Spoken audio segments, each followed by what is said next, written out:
Good afternoon. My name is Brenda Samaniego, third grade teacher from Eagle Point Elementary also. I've been teaching for 18 years, and I'm here. I have a 5-year-old son, and I have a 2.5-year-old daughter. And fortunately, my husband can take care of them today to bring me here, because it's very emotional what teachers are being put through today. I love teaching. I became a teacher because my mom was a teacher, family members were a teacher. And what we are going through today, this year, is simply ridiculous. I love technology. I have been at FETC for the last 3 years. I take the time to write the grant so I can go. I get motivated every time I go to FETC, and I come back and I am not able to implement technology because there's not enough time.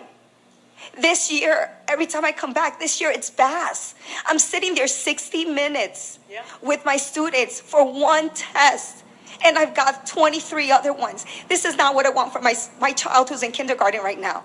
This is not what I want. And I'm sure that all the taxpayers, if they knew what was going on, wouldn't want this either.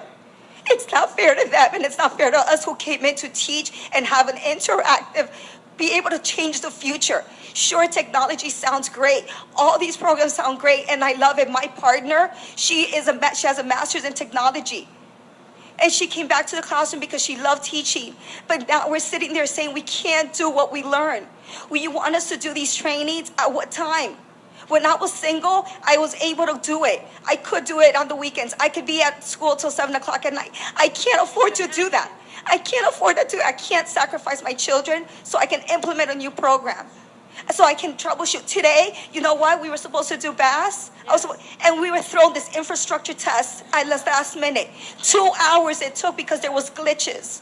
These are the things. How can the district not have communication with other districts to know that teachers are in the deadline and that we have to input these scores by October 27th? How is that possible that nobody's communicating and nobody takes the time to take us into consideration? It's ridiculous what is being placed on us. All this list, 7:30 to 3 o'clock, 20 minutes in the morning, 30 minutes at specials, and in the afternoon it's really about 40 minutes because we have to walk the kids. You tell us to teach for 6 hours, but you think that we magically get from one classroom to the next classroom. You don't account for walking time between specials. You don't account for walking time at recess. You don't account for time at lunch. And you want us to teach an integrated 90-minute block. There is no time. You think that I don't know who comes up with these ideas, but it's like we have teleportation powers. That's it. Thank you.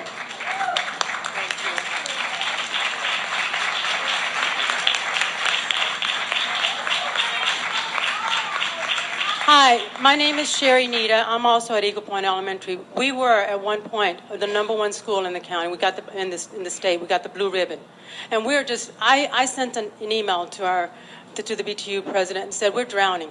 We really are. This new technology. It was Schoology. Now it's Canvas. It seems like every year we feel comfortable with something. We start something new. My concern, both my kids were in school here. They're now 22 and 26. I've been teaching for 28 years, and I've seen a huge difference. Yes, like Mrs. Samaniego said, technology is wonderful. I promote it. I'm a big user of it. But it comes to a point in time when we are spending so much time with these kids on the computer. They're sitting on the computer because we're too busy doing BAS, spending half an hour, 45 minutes to an hour with one kid. I mean, I can't get it done and teach at the same time. I can't interact with my students. I love working with children. I love teaching. I love to see that growth. I taught first grade for 8 years. I see them come in not being able to read and leaving first grade being able to read. Now in third grade, I teach them very little because I'm too busy testing, and we're too busy teaching them how to log in. We're too busy how to use symbols, how to shift the key so that they can. If you could just come to our classrooms, please, just follow it. Actually, teach it as we're doing it. Because if you were to do it and implement what we're having to implement, you would understand why we're frustrated. I'm sure there would be a lot more teachers here if they could be here. A lot of them have kids, they have other things, they have other jobs because they can't afford to just work one job. Please hear us. We love to teach.